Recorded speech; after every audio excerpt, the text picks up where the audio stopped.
ये कहानी है राधा और उसकी बहू अंजलि की। राधा एक समझदार और संस्कारी महिला है जो अपने बेटे और बहू के साथ रहती है। राधा की उम्र हो चुकी है और वह चाहती है कि परिवार में खुशहाली बनी रहे। राधा ने अपनी जिंदगी में कई तरह के उतार चढ़ाव देखे हैं और वह घर परिवार की देखभाल में लगी रहती है। जब राधा के बेटे की शादी अंजलि से हुई तो राधा को बड़ी खुशी हुई।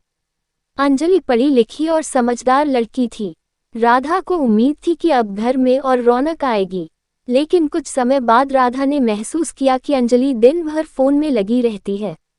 वह हर समय सोशल मीडिया पर व्यस्त रहती थी और घर के कामों में ज्यादा ध्यान नहीं देती थी।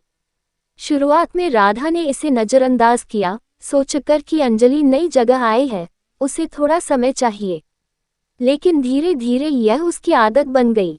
वह दिन भर फोन में लगी रहती, चाहे रसोई का काम हो या घर की साफ सफाई।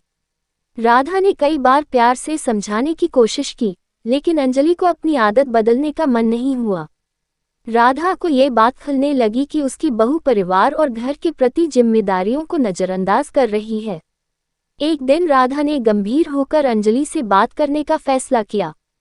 उसने अंजलि को पास बिठाया और प्यार से कहा, बेटी, तुम्हारी यह आदत ठीक नहीं है।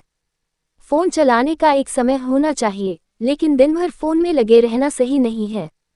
परिवार और घर की जिम्मेदारी भी तुम्हारी है।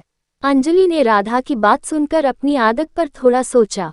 उसने महसूस किया कि उसकी वजह से घर के कामकाज में व्यवधान आ रहा है और परिवार की खुशियों पर असर पड़ रहा है।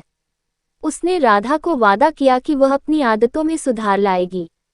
धीरे धीरे उसने अपनी दिनचर्या में बदलाव किया, फोन पर बिताए समय को कम किया और घर के कामों में मन से भाग लेना शुरू किया।